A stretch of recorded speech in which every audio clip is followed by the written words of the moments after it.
Vamos avançar, a gente tem um bom caminho aqui. Vamos estudar todo o Apocalipse, capítulo por capítulo, versículo por versículo, sem especular, escatologicamente falando, sem criar, sem criar curiosidade especulativa.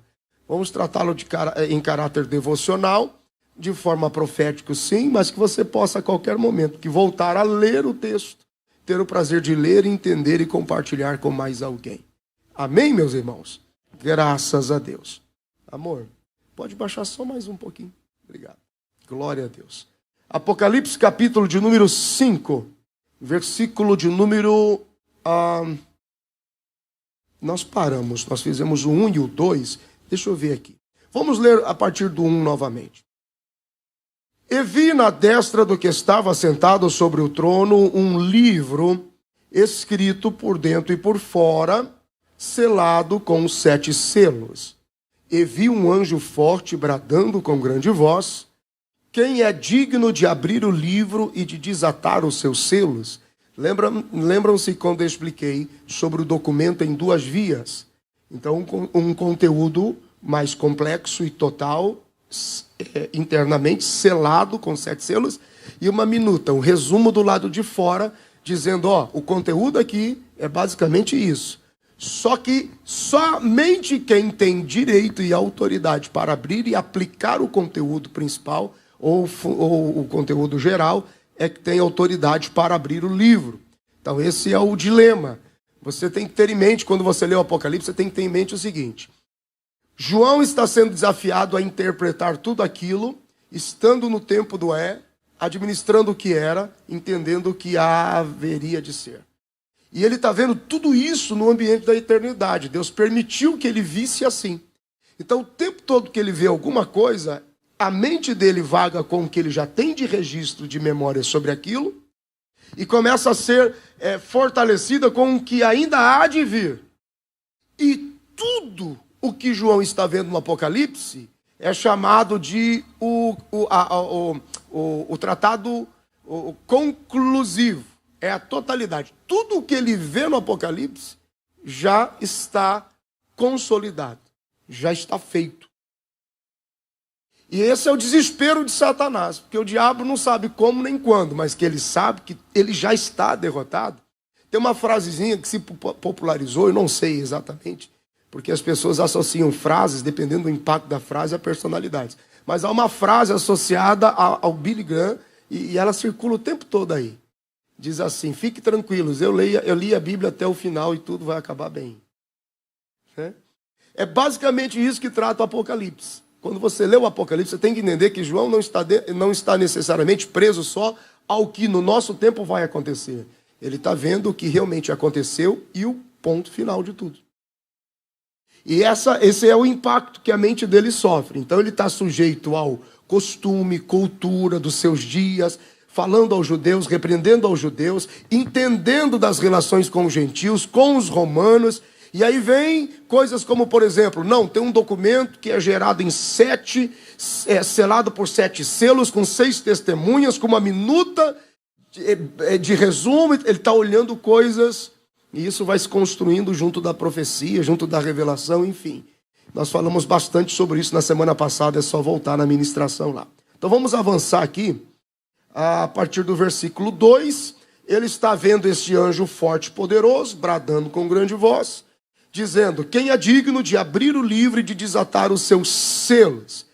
Ele vê que agora esse que está assentado, a visão se fortalece outra vez daquele que está no trono, e ele vê quando Jesus, no processo da intronização, ele se aproxima com autoridade para tomar esse documento, porque ele é capaz.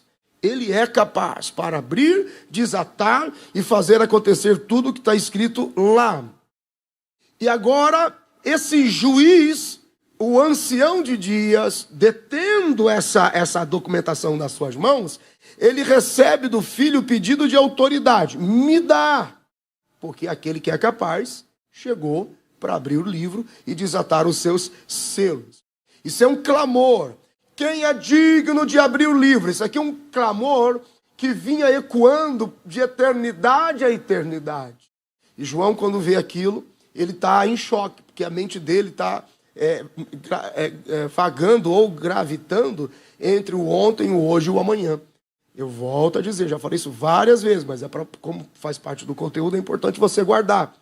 João está tendo a visão, vendo o tempo do que é, mas o registro de memória de João, último, era a ascensão de Jesus. Então, na mente de João, o que ele tinha de memória do que era? A última coisa que ele tinha era Jesus, no momento da ascensão, sendo recebido em cima, e uma nuvem vai ocultando a Jesus, e na mente de João ele está indo para onde? Para o céu.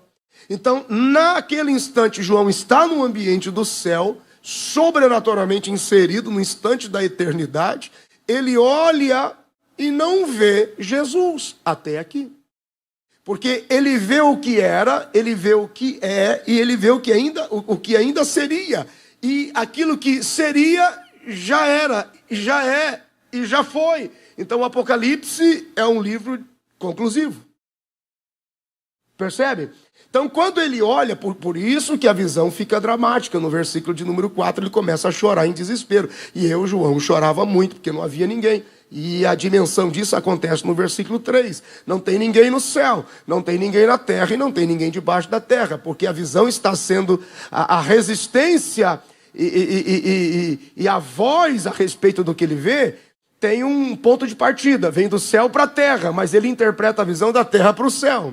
Então, de cima para baixo, nessa perspectiva de João, não há ninguém no céu, não há ninguém na terra e não há ninguém debaixo da terra. E ele entra em desespero porque é verdade, porque debaixo da terra não havia ninguém, porque Jesus havia ressuscitado. Sobre a terra ninguém havia, porque o registro de memória dele é Jesus flutuando entre céu e terra, e não ficou ninguém na terra capaz de desatar o livro, e então ele sobe para estar no céu, e a nuvem o oculta, e ele chega num ambiente que ele acredita encontrar o Senhor, e alguém diz, não tem ninguém aqui. E é verdade, o Senhor havia ressuscitado, não estava mais sobre a terra, mas também estava aonde? Porque João estava vendo tudo ao mesmo tempo, o ontem, o hoje e o amanhã, e aí então vem o clamor no versículo de número 5, e disse um dos anciões, não chores mais, eis aqui o leão da tribo de Judá. Por que ele é apresentado como leão da tribo de Judá? Porque o Apocalipse é conclusivo. Então, eles já estão vendo ele como aquele que tem todo o poder e está em autoridade como leão que julga. Por isso que não é considerado cordeiro com todos os seus processos.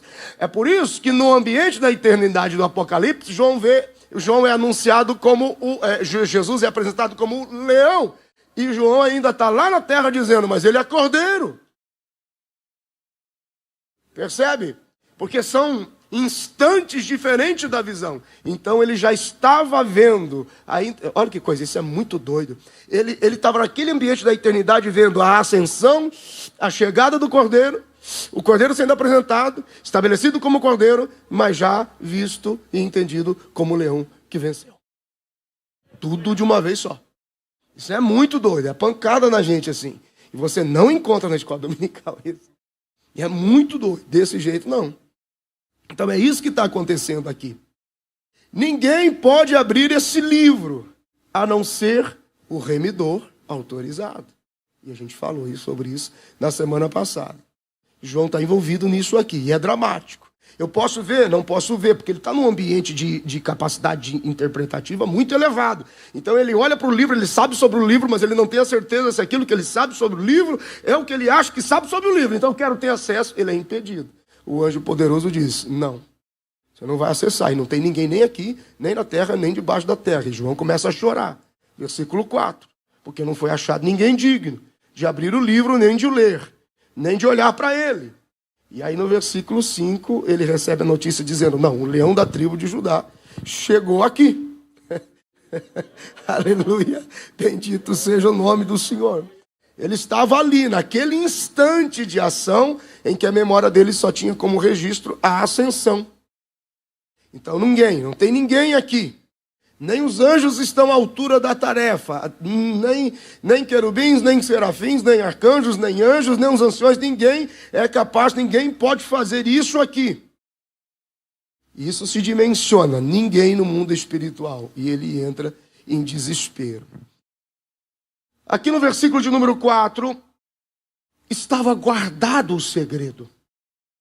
Estava contido o segredo. Aonde ele estava? Olha uma coisa que a gente encontra no livro de Jeremias, capítulo 32. Profeta Jeremias, capítulo de número 32. Versículos de número 11 a 14.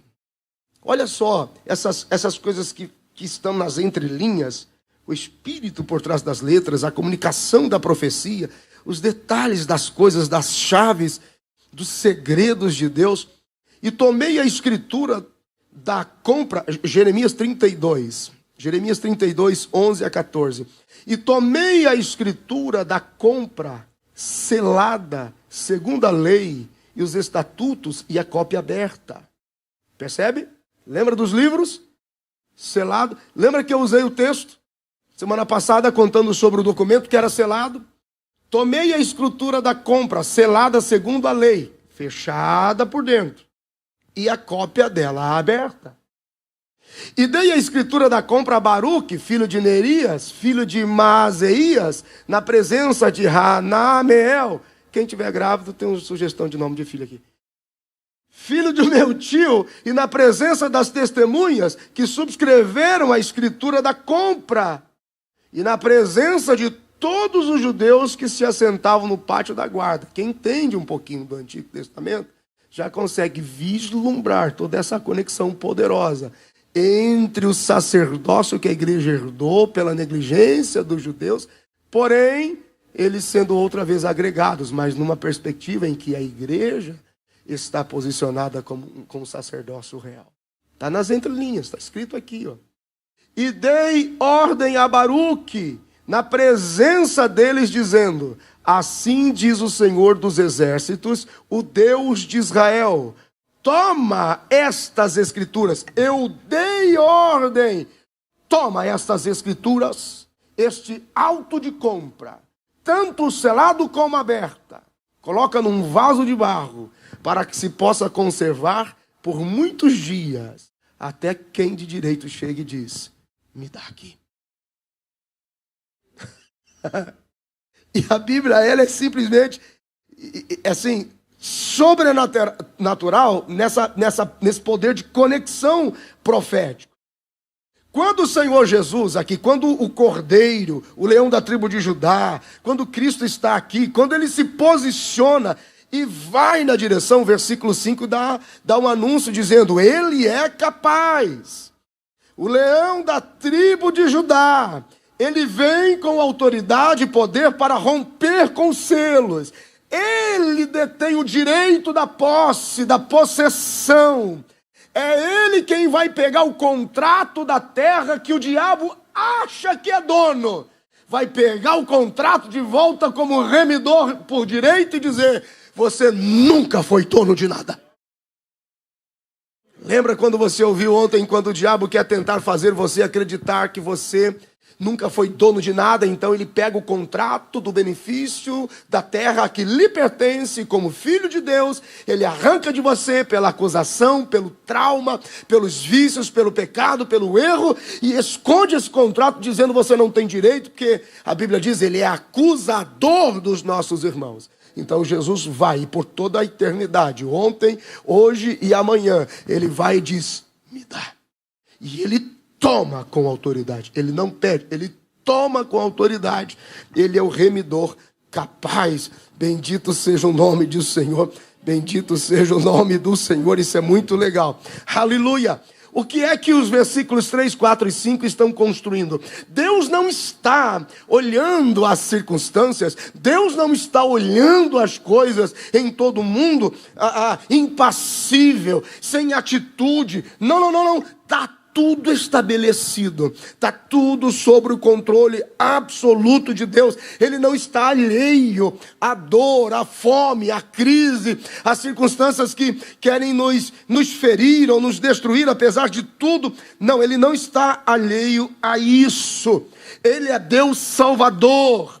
Isso é coisa dele. Ele é Deus Salvador. Ele tem o controle absoluto de todas as coisas. Ele é capaz. E Jesus veio para trazer de volta toda esta herança.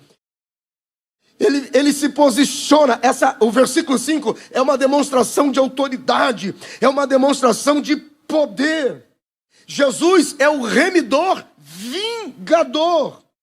E ele entra agora pelas portas da eternidade e cria um caos naquele ambiente da eternidade. Ele cria um caos naquele ambiente de culto. Porque eles estavam em um ambiente de culto eterno, com uma memória eterna, segundo aquele instante.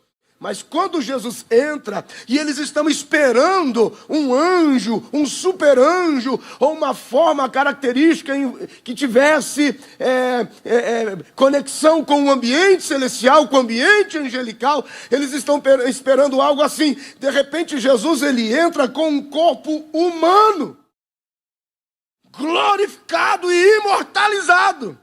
E eles se assustam. Isso nunca aconteceu. Jesus entra com o corpo na eternidade, como se ele estivesse dizendo para o Pai: Pai, lembra quando eu lhe disse? Lembra quando a gente conversou a respeito? Que se nós continuássemos a falar com eles, com trovões, com relâmpagos e com colunas, a gente ia continuar assustando eles? Pois bem, agora nós temos um corpo para nos relacionar com eles. Ah, gente, cara, isso é muito legal. Esse é o segredo. Esse é o segredo. Por isso que o nosso corpo é o nosso escape. E aí você diz: meu Deus, por que sofro tantos males no corpo do pecado? Porque o diabo tem que destruir. Isso aqui é nosso canal de acesso a ele. Percebe? Tudo aquilo que é feito em ambiente espiritual de eternidade permanece para sempre. É por isso que Deus não pode perdoar o diabo e os demônios. Porque eles pecaram em ambiente espiritual de eternidade. E o homem foi destituído. Lá no Jardim do Éden, ele foi arrancado fora. Aquela comunhão, aquela coisa de Deus. Deus fluindo através daquele corpo, daquele indivíduo. Deus o exclui. Então Deus permaneceu por eras e eras de eternidade. Ele permaneceu como alma e espírito. Consciência e espírito, mas não tinha corpo. Por isso que em Hebreus capítulo de número 10 disse Jesus: porque então, quando me introduziu outra vez no mundo, um corpo me preparaste. Como eles, iguais a eles. Então ele se apresenta na eternidade com esse corpo. É uma demonstração de autoridade, uma demonstração de poder. É o remidor vingador. Eu quero usar alguns textos aqui. Livro do Êxodo, se você puder, capítulo de número 6. Ou você me acompanha, ou você anota do lado, não tem problema.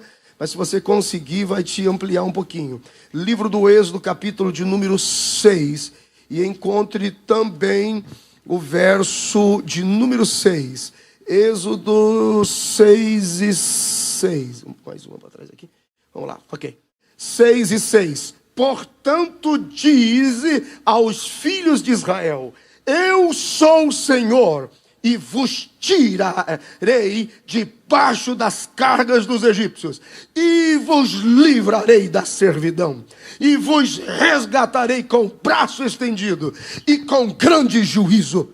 Ah, meu Deus! Ele está agora diante daquele que está sentado no trono, tendo o livro escrito por dentro e por fora, dizendo: eu me levanto para arrancar deles a carga deste mundo e dizer ao diabo de quem pertence esta terra.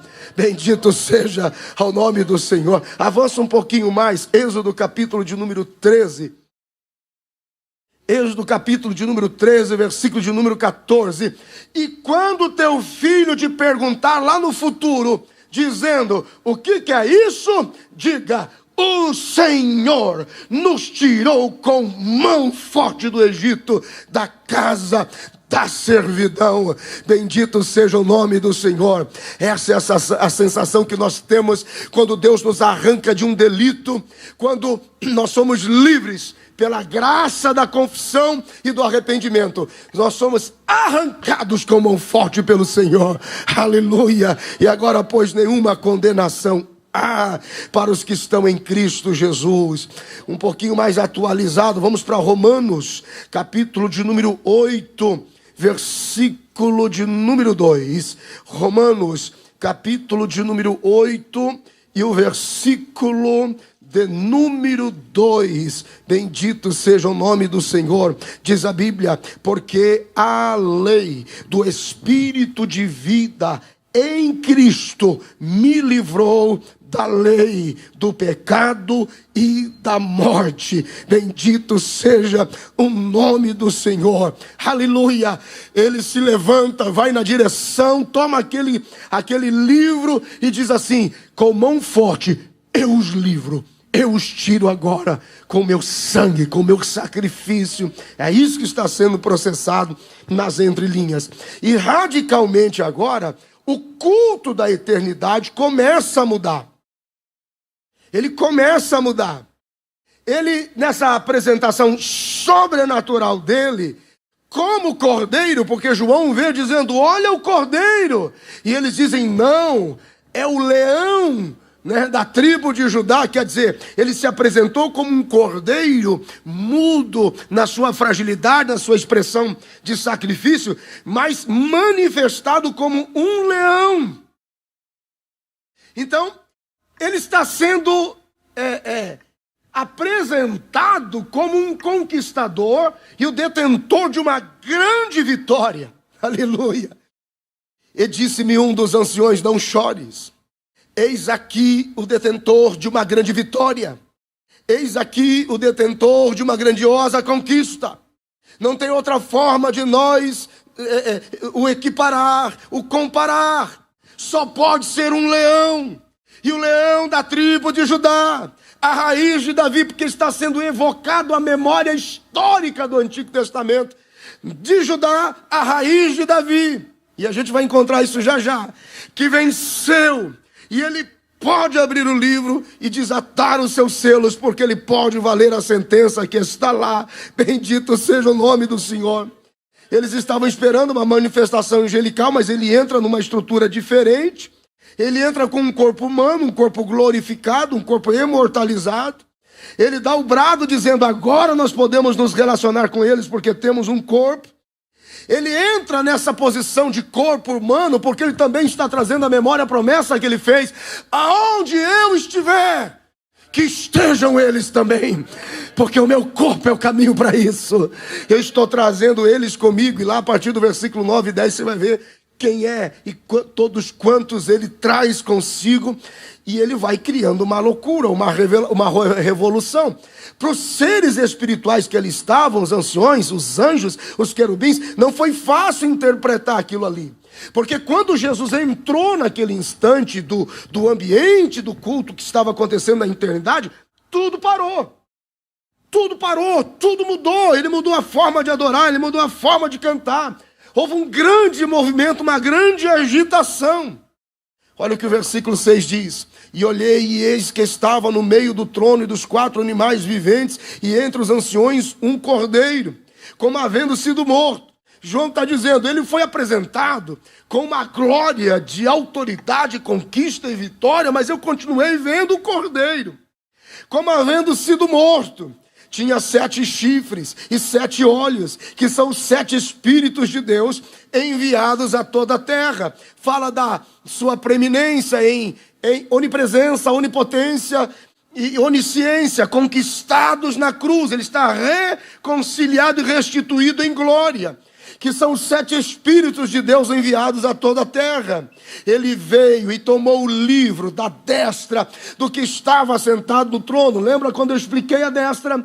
Quando a destra de Deus se mostra, é porque algo efetivamente será feito, será estabelecido. Ele tirou o livro da destra, e havendo tomado o livro, os 4 animais e os 24 anciões prostraram-se diante dele. Por quê? A partir desse instante, qualquer movimentação de Cristo na eternidade receberá uma reprodução imediata dos seres viventes, 24 anciões, arcanjos. Qualquer movimentação dele move a eternidade inteira. Quando ele chegou e tomou o livro, Os caras entraram em desespero, começaram tudo a se prostrar, tira a coroa da cabeça, se prostra e vai a presença dele, e começa uma correria, e pega as harpas, e pega as taças de ouro, cheias de incenso, que são as orações dos santos, e de repente o versículo 9, algo curioso que diz assim, e começavam a cantar, não gente, poxa vida, será que todo mundo está entendendo? Um novo cântico. Se isso é um ambiente de eternidade, nada envelhece. Ou tem prazo de validade vencido. Jesus entra no culto, os caras estão em desespero. Só havia um digno de toda a autoridade. Estava no trono, o ancião de dias. E eles ofereciam para eles 3 expressões de adoração. Diziam para ele, está no versículo de número 12 e depois no versículo de número 13. Eles diziam para ele somente, a ele honra, a ele glória, a ele poder. Mas quando Jesus entra, 4 indicativos são colocados à disposição de Jesus. Poder sobre tudo e eternamente, riqueza, ação de graças e sabedoria. Porque ele é maior do que Salomão. Meu Deus do céu. É como se Jesus entrasse e dissesse assim, ei, esse negócio que vocês estão cantando aqui já deu. Vamos cantar um negócio novo? Meu Deus do céu. Vamos cantar um negócio novo aqui? Porque eu estou trazendo um pessoal lá de baixo que vocês não vão acreditar. Eu estou trazendo tribo, eu estou trazendo língua, eu estou trazendo nação. Eu estou trazendo gente que se veste diferente, pensa diferente, anda diferente, caminha diferente, cultua diferente. Mas eu estou trazendo lá de baixo toda a tribo, toda a língua, todo o povo e toda a nação. E quando esse pessoal chegar aqui, vocês não têm ideia do que eles vão aprontar aqui em cima. Então Jesus chega e diz assim, vamos mudar. Aí a pergunta que a gente faz é, se Jesus entra no ambiente da eternidade e muda tudo lá, o que é tão difícil que você não consegue mudar um pouquinho? Um pouquinho. Só. E entender o que Deus está fazendo. Jesus entrou no ambiente do culto e falou assim, vamos mudar essa parada aí. Tem uns caras vindo aí, língua diferente, tribo diferente, povo diferente, nação diferente. Ele podia ter dito assim, eu estou trazendo minha amada igreja. Eu estou trazendo comigo aí um povo. Não, eu estou trazendo povo. Povo nação, povo tribo, povo língua. Estou falando de cultura, de gente. Irmão, o céu vai ser uma eternidade. O céu vai ser assim, Tem gente que tem certeza, uma convicção que no momento certo ele vai estar dentro de Jerusalém. Nunca vai pisar lá. E tem pessoas que se acham tão indignos de estar lá. Irão. Porque Deus tudo vê. Deus tudo sabe. Você acha que Deus vai perder o controle? Dessa forma, não vai perder o controle. Eles estão em desespero aqui. Quando Jesus entra e cria aquele caos, Hebreus capítulo de número 1 a 10, você tem que ler. Eles estão em polvorosa porque só um recebia a adoração. O ancião de dias. Aí, de repente, sobe o outro. Quando o outro sobe, automaticamente vira uma confusão a eternidade. É a gente se prostrando, e os caras pegam a harpa, e vai mudar o tipo de culto, e vai mudar a linguagem, e pega as harpas e as taças de oração que estavam lá, mas não se transbordavam. Meu Deus! E não se transbordavam. Por que tudo isso? Porque eu não sei explicar, mas quem chegou é capaz. Olha, leão da tribo de Judá. E eles estão em polvorosas. E eles dizem, como é que a gente vai adorar 2? E eles olhavam para os 2 e diziam, mas eles são um em poder. Irmão pela internet exaltadinho. Irmãos presenciais exaltadinhos. O ancião de dia se levanta do trono. Sai do seu trono. Hebreus capítulo 1. E ordenou aos anjos. Adorem-no.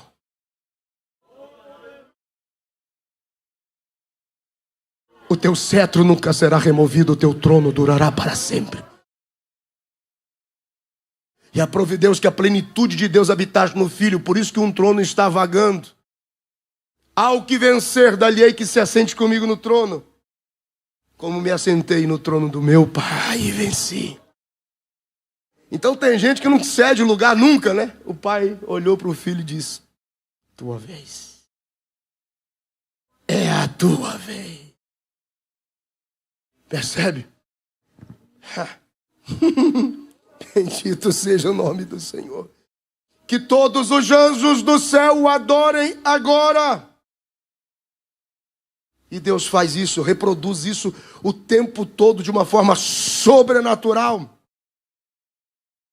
João está sendo informado do duplo nome vitorioso que ele carrega: o leão da tribo de Judá e a raiz de Davi. E o judaísmo ele associa isso ao Messias. Então ele está dizendo: cara, se alguém mais tem dúvida que ele é o Messias, está tudo explicado, está tudo às claras. No livro do Gênesis, capítulo de número 49, Gênesis 49, versículos de 8 a 10. Gênesis 49, versículo de número 8 a 10.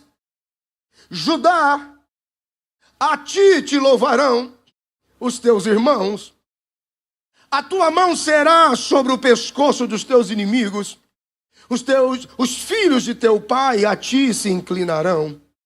Judá é um leãozinho, da presa subsiste, filho meu. Encurva-se e deita-se como leão velho. Quem o despertará? O cetro não arredará de Judá, nem o legislador dentre seus pés, até que venha Siló, e a ele se congregarão todos os povos. O entendimento era um só, a palavra profética era tão viva, e o verbo era o mesmo ontem, hoje e eternamente, porque onde você encontra o verbo profético está a pessoa de Cristo. Quando eles olham para Jesus, eles dizem: o leão da tribo de Judá. O leão da tribo de Judá. Só pode ser. A performance, a chegada, a abordagem. Então ele vem, e João está vendo o leão da tribo de Judá. Ele sabe que a memória dos profetas, o que foi profetizado pelos profetas, aquilo que os profetas sensivelmente viram e escreveram, apontavam para esse dia. E lá estava o leão da tribo de Judá, e estava também a estreita e independente relação entre a raiz de Davi. João estava olhando para o vencedor de toda a história.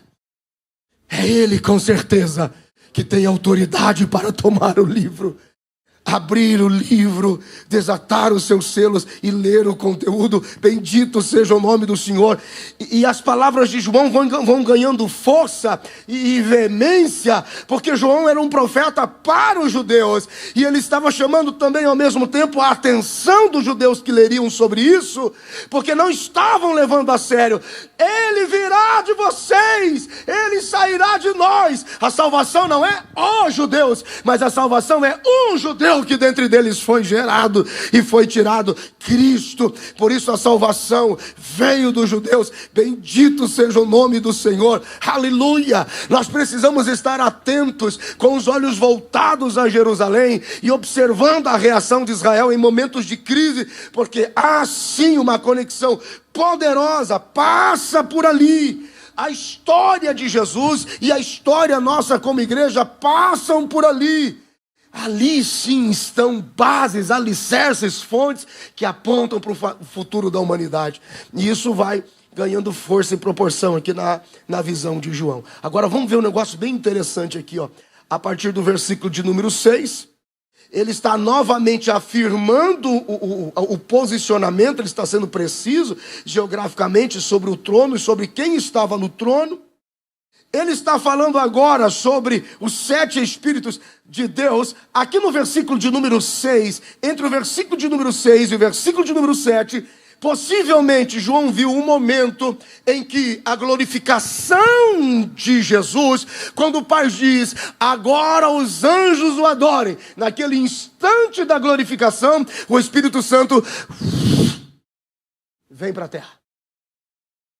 porque ele teria que ser glorificado para que o Espírito Santo pudesse ser liberado. O Espírito Santo o deixa em direção à terra. Atos dos Apóstolos, capítulo de número 2. E tendo orado, encheu-se o lugar onde eles estavam. E de repente um vento impetuoso, veemente, encheu a casa. E foram vistas sobre eles línguas repartidas como que de fogo. E começaram a falar em outras línguas, conforme o Espírito Santo lhes concedia que falassem. Ele profetizou isso em João 14,16. Vocês não vão ficar sozinhos, vocês não vão ficar órfãos. Eu rogarei ao Pai, Ele vos enviará o Consolador. Mas ele falava de perspectiva da terra. Mas quando ele está na eternidade glorificado, não tem rogo. Porque filho em vitória não roga, ele determina ou ele simplesmente deixa fluir. Quando a glorificação acontece, o Espírito Santo... Ele pediu isso no capítulo 17. A glória que o Senhor deu para mim, dá para eles. Quando eu for glorificado lá, glorifica eles aqui. Visita eles aqui. Enche eles aqui. Bendito seja o nome do Senhor. Aleluia. A liturgia foi radicalmente mudada. Agora existe uma movimentação assustadora, porque estão duas pessoas ocupando a plataforma do trono. Porém, o Senhor Deus, Pai, Ele deixa o lugar, aponta o Filho, glorifica o Filho e diz, adorem Ele, glorifiquem Ele, está tudo lá, movido nele, por Ele, através dEle, por intermédio dEle. Naquele instante, a dimensão do tudo se instaura. Esta é a expressão correta. Dimensão do tudo. Porque tudo que deveria acontecer, toda a historicidade, Leão da tribo de Judá, raiz de Davi, toda a historicidade, todas as palavras dos profetas, tudo o que representava e apontavam para o tempo do fim, está lá, a dimensão do tudo. João está dizendo, eu acho que seria mais crédito se a gente colocasse assim, apóstolo João, eu vi o Apocalipse até o final e vai terminar tudo bem. Está lá, a ele seja a glória para sempre. Tudo está e tudo será cumprido. Muito bem. Agora vai vir um negócio bem legal. Versículo 6. Versículo 8. Eu quero que você anote duas coisas ali. Eles tomaram harpas e eles tomaram salvas de ouro cheias de incenso.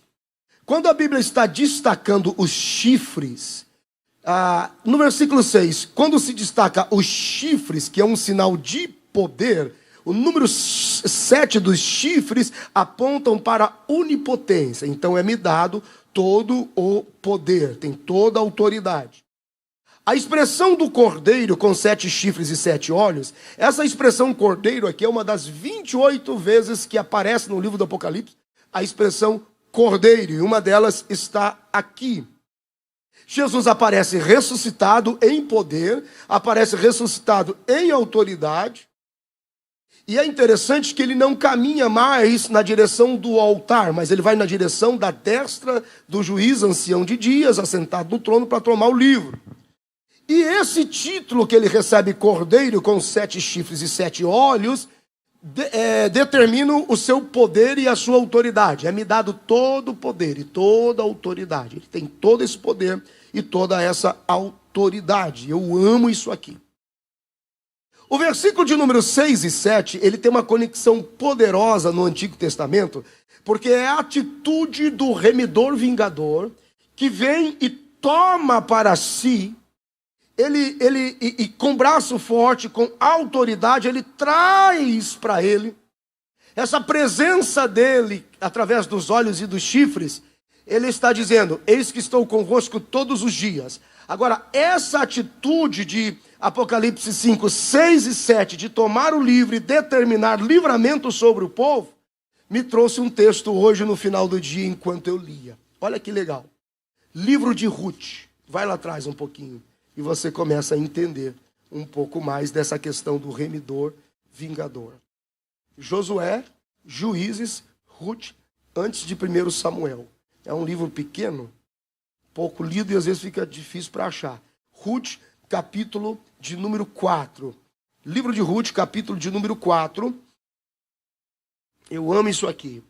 versículos... Vamos colocar aqui 7. Eu vou ler mais. Versículo 1. Versículo 1, para você entender a história. Olha lá. E Boaz subiu à porta e assentou-se ali. Aqui você tem que interpretar assim, ó. Boaz, o remidor vingador. Nós temos o remidor legal. Boaz representa Cristo. O remidor legal representa a lei. Ok? Noemi representa Israel. E Ruth representa eu e você, a igreja, os gentios que não eram contados, os sem convênio em Israel. Então, quando ele está discutindo, o remidor mais chegado chega para a lei e diz: Lei, você pode resolver o problema de Noemi? Posso. E de Ruth? De Ruth não posso fazer nada. Então, passa para mim as duas, porque eu resolvo de Noemi e de Ruth. Então, quando você lê o texto, você tem que imaginar assim, Cristo diante do juiz com o livro escrito por dentro e por fora, ditando para Israel e os gentios, como igreja, dizendo: dá tudo para mim, que eu fiz por todos eles. Então, por antecipação, olha, agora que você entendeu, coloca na cabeça isso. Boaz, Cristo, o remidor legal, a lei, Noemi, Israel, Ruth, gentios, igreja. Olha como é que a história desenvolve. E Boaz subiu à porta e assentou-se ali. E eis que o remidor, lei, de que Boaz, Cristo, tinha falado, ia passando. E disse-lhe: Ô fulano, vem cá, assenta-te aqui. E desviou-se para ali se assentar. Então tomou 10 homens, porque era a prática, juízes, que pudessem ser testemunha, dos anciões, conselheiros da cidade, e disse: assentai-vos aqui. E assentaram-se. Então disse ao remidor, aquela parte da terra que foi de Elimeleque, nosso irmão Noemi, que tornou a terra dos moabitas, percebe? Nosso irmão. Olha isso. Terra dos moabitas está vendendo, está à venda. E eu resolvi te informar. Compra ela. Compra diante dos habitantes e diante dos anciões do meu povo. Se hás de redimir, redime-a. E se não a houveres de redimir, declara-mo. Para que eu saiba, pois outro não há senão tu que a redima, e eu depois de ti. Então disse ele: eu a redimirei. Disse, porém, Boaz: no dia que comprares a terra da mão de Noemi, também a comprarás da mão de Ruth, sua nora, a moabita, mulher do falecido, para suscitar o nome do falecido sobre a sua herança. Então o remidor disse: epa, não dá. Para mim não a poderei redimir, para que não prejudique a minha herança. Toma então para ti o meu direito de remissão, porque eu não poderei redimir. Havia, pois, já de muito tempo este costume em Israel, quanto à remissão e permuta, para confirmar todo o negócio, o homem então que abria a mão, tirava o seu sapato e dava para o próximo. Nesse gesto ele estava dizendo: por testemunha, em Israel a terra é sua e tudo que nela tem. Disse, pois, o remidor a Boaz: toma para ti, e descalçou o sapato. Então Boaz disse aos anciões e a todo o povo: sois hoje testemunhas de que tomei tudo quanto foi de Elimeleque, e de Quilion, e de Malom, e da mão de Noemi, e de que também tomo por mulher a Ruth, a moabita, que foi mulher de Malom, para suscitar o nome do falecido sobre a sua herança, para que o nome do falecido não seja desarraigado dentre os seus irmãos, porque é para ti, para os filhos, e os teus filhos, dos teus filhos, e dos teus filhos, e dos teus filhos, e todos quantos o Senhor chamar. Eu vou pagar por tudo, por Noemi, pela memória de ontem, de hoje, de amanhã. Eu vou pagar por todos eles. Ah, meu Deus do céu. Aleluia. E agora deem testemunha sobre isso. Versículo 11, e todo o povo que estava na porta e os anciões disseram: somos testemunhas, o Senhor faça esta mulher que entre na tua casa, como Raquel e como Lia, a historicidade da raiz de Davi, que ambas edificaram a casa de Israel, e porta-te valorosamente em Efrata, e faze-te no nome afamado em Belém. Ai, filho de Davi, Belém de Efrata, a mais pequena, e seja a tua casa como a casa de Pérez, que Tamar deu à luz a Judá. Tudo que não prestava ele foi comprando, ele foi resgatando. Tudo que não tinha moral, tudo que não tinha história, ele foi comprando, pela descendência do que o Senhor te der desta moça. Assim tomou Boaz a Ruth, e ela lhe foi por mulher, e ele a possuiu, e o Senhor lhe fez conceber e deu à luz a um filho. Então as mulheres disseram a Noemi: bendito seja o Senhor, que não deixou hoje de te dar remidor, e seja o teu nome afamado em Israel. Ele te será por restaurador da alma, e nutrirá sua velhice, pois tua nora que te ama deu à luz, e ela te é melhor do que 7 filhos. Noemi tomou o filho e o pôs no colo, e foi sua ama, e as vizinhas lhe deram o nome, dizendo: a Noemi nasceu um filho, e deram-lhe o nome de Obed, pai de Jessé, pai de Davi. Meu Deus do céu, cara.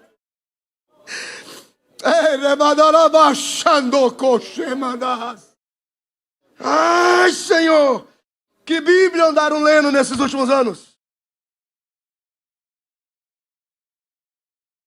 É isso que tem que nutrir a nossa esperança, porque Ele é a nossa porção, e nada mais, e nada mais. Ele é a nossa porção. Oh, aleluia! Ele cumpriu, Ele venceu, e a Ele seja a glória para sempre. Agora vem algo muito especial aqui, eu quero que você note, quero que você guarde isso. Salvas de ouro cheias de incenso, anote isso, está lá no versículo 8. Salvas de ouro cheias de incenso. Escute, todas as nossas orações, elas sofrem o mesmo processo da ira de Deus. O que é isso, pastor? Elas se acumulam. Assim como a ira de Deus se acumula, porém sofre o efeito da sua misericórdia, as nossas orações provocam o mesmo efeito, elas se acumulam diante de Deus. E em qualquer momento elas têm a tendência de transbordar.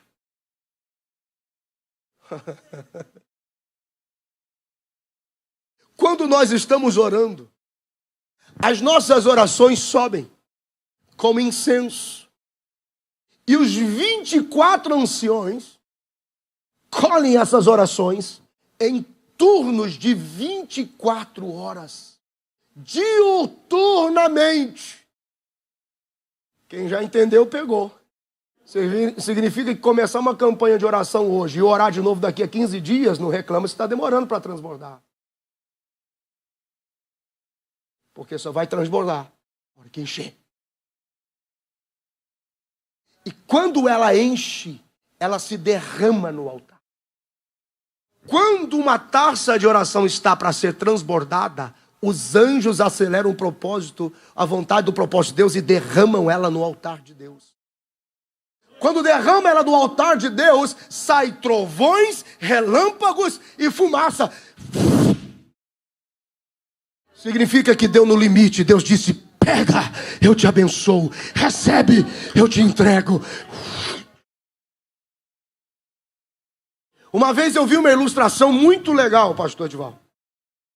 Que Deus está sentado no seu trono rodeado de taças de oração. E chega uma hora que diuturnamente, é por isso que você não pode parar de orar. Quer dizer que eu vou ter que andar de joelho? Não. Você pode ter o seu tempo, 10, 15, 20 minutos de oração. Mas durante o dia, meu irmão, faz o seguinte. Dá um nó nesse celular, engana esse WhatsApp. Dá um nó nesse Facebook, você vai pagar vai comer na minha mão agora, infeliz. Porque nesses próximos 10 minutos que eu ficaria à toa, eu vou começar a adorar o Senhor. Vou começar a adorar e vou encher essa taça, vou encher essa taça, vou encher essa taça, vou encher essa taça. Começa a ouvir um louvor, começa a ouvir uma canção. Está dirigindo no carro, glória a Jesus. Bendito seja o Senhor, Deus que trabalha de dia, Deus que trabalha de noite, o Senhor que trabalha pelos seus. E esse pastor, eu gostei dessa interpretação. Chega uma hora que a taça enche tanto que Deus está no trono. A taça enche, derrama-se sobre a mão e ele faz assim, ó.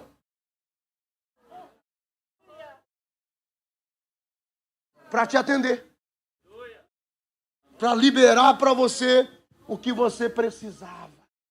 Tô bagunceiro esses dias, né? Glória a Deus. Quem está vendo de fora está pensando que eu estou benzendo o povo, já deve estar virado numa confusão só. Essas orações precisam transbordar diante do altar de Deus. E não há uma movimentação. Todo novo de Deus, é aqui que vai o segredo. O que é o cântico novo de Deus que atua na eternidade? É que todas as vezes que a igreja se move em adoração, que a igreja produz a fumaça da adoração, isso sobe como um cheiro novo. Os anciões reproduzem no céu o que a igreja está fazendo na terra. Ah, meu Deus! E é sobrenatural isso, porque os anjos, eles só recebem ordem de cumprir a vontade de Deus e atender às nossas orações quando as taças estão cheias e começam a se derramar. Enquanto não enchemos essas taças, elas não recebem, eles não recebem autorização de resposta. Vire a Bíblia um pouquinho no livro do Apocalipse, capítulo de número 8. Versículos 1, versículos 3 e 4. Pega o 1, o 3 e o 4. Capítulo 8 do Apocalipse. E havendo aberto o 7º selo, fez-se silêncio no céu, quase por meia hora. Versículo 3. E veio outro anjo e pôs-se junto do altar. E tendo um incensário de ouro, foi-lhe dado muito incenso para o pôr com as orações de todos os santos sobre o altar de ouro que está diante de Deus. E a fumaça do incenso subiu com as orações dos santos, desde a mão do anjo até diante de Deus. Chega uma hora que essas taças ganham uma proporção de transbordar. Então os anjos de Deus temperam com atitude de adoração, porque a nossa oração, a nossa atitude, não podemos chegar diante de Deus de mãos vazias. E isso não fala de dinheiro. Chegar diante de Deus sempre será atitude de adoração, através da oração. Isso tempera, é derramado diante de Deus, e a resposta de Deus flui sobre nós. Aleluia, bendito seja o nome do Senhor. Tem muita gente que vem para culto, mas não deixa o depósito do louvor, não deixa o depósito da adoração, não deixa o depósito da rendição, fica às vezes sem atitude alguma. Não, é diuturnamente vem a presença de Deus com depósito de oração, de adoração, de culto, de fé, de esperança, e vai enchendo a taça, vai enchendo, vai enchendo, vai enchendo. Meu Deus do céu, é por isso que não se perde tempo em culto. Não dá para vir para culto e fazer lanche. Não dá para vir para culto e ficar com a mente vazia. Você não sabe o momento. Pode ser daqui a 1 minuto que a sua taça irá transbordar. E Deus responderá à sua casa, à sua família e à sua necessidade. Oh, meu Deus, tem alguém aí, gente? Fica de pé comigo, precisamos encerrar aqui. Aleluia, aleluia, aleluia, aleluia. Bendito seja o nome do Senhor. É isto mesmo. Depois teríamos apenas alguns detalhes. Nossa adoração manifesta e representa o culto do Redentor. Antes dele chegar, se ouvia falar de glória, honra e poder. Mas depois que ele chega, versículos 13... Versículo 11, depois o versículo 13, agora se fala de ação de graças, se fala de honra, de glória, mas se fala de poder para todo o sempre. Aleluia, bendito seja o nome do Senhor. E agora há um testemunho com as criaturas, eu encerro aqui. Meu Deus. Versículo de número 13. E ouve toda a criatura que está no céu e na terra, e debaixo da terra, e que estão no mar, e todas as coisas que neles há, dizendo: ao que está assentado sobre o trono e ao Cordeiro, porque cumpriu-se o propósito da vinda de Cristo. Qual era o propósito da vinda de Cristo? Restaurar o culto a Deus. Restaurar o culto ao Pai. Passa pelo Cordeiro, mas toda criatura em todo tempo começa a dizer: aquele que está sentado no trono, assentado no trono, assentado no trono, assentado no trono, e ao Cordeiro, assentado no trono, e ao Cordeiro, assentado no trono, e ao Cordeiro, assentado. O culto é restaurado, damos testemunha. Oh meu Deus, fecha os teus olhos por alguns instantes. Quem sabe você está completando a sua taça de oração agora. Um pouquinho mais. Deus nos deu chaves. Tudo que ligamos na terra é ligado no céu. Eles precisam representar a igreja. Sacerdócio real, assim Ele nos chamou. Quando você começa a orar aqui, os anciões começam a trabalhar lá. O teu cântico, a tua adoração, a tua vida, o teu louvor se torna novo, novo no céu, novo no céu, novo no céu. Enche o céu com um culto novo. Talvez as tuas palavras tenham sido as mesmas há mais de 30 anos. Talvez o teu culto é o mesmo formato há mais de 50 anos. Muda esse culto, muda essa entrega, muda essa dependência, muda essa entrega. Coloca um motivo novo na eternidade para que a sua taça transborde esta noite.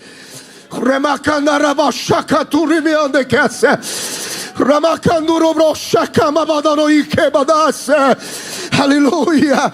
Que haja transbordar de oração esta noite diante do trono de Deus, do altar de Deus, e que haja relâmpagos e trovões, e que Deus se mova por você e por sua casa. Eu vou te dar 60 segundos agora. Adore a Ele. Se você é batizado com o Espírito Santo, ore em línguas estranhas. Se você tem cânticos espirituais, cante cânticos espirituais. Se você está recebendo uma adoração espontânea, então adore com algo novo. Diga que Ele é lindo, diga que Ele é eterno, diga que Ele é maravilhoso, conselheiro, diga que Ele é o amor da sua vida, o amante da sua alma, o teu desejado todos os dias. Diga que não importa o que aconteça, Ele é a tua porção. Diga que Ele é suficiente. Aleluia. Enquanto você adora, o céu se abre.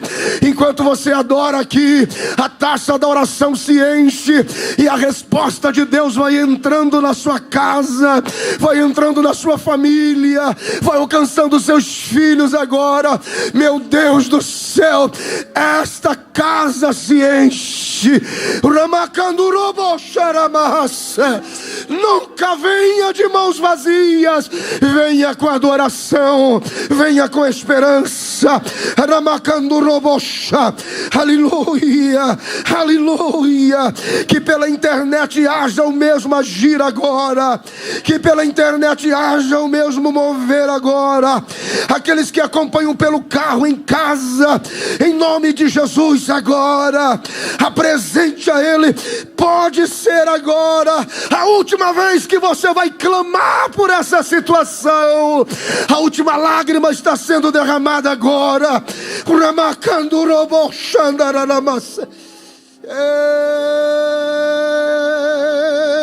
A Bíblia diz: tomem as taças de oração, porque quem é capaz chegou.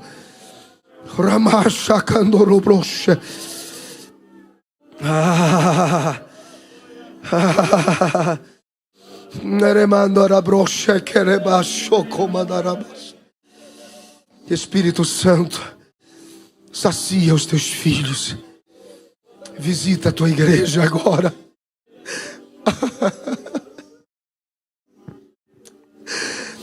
A honra, a glória, o poder, a sabedoria, a ação de graça, riquezas para todos sempre é o teu nome, Senhor. Meu Deus.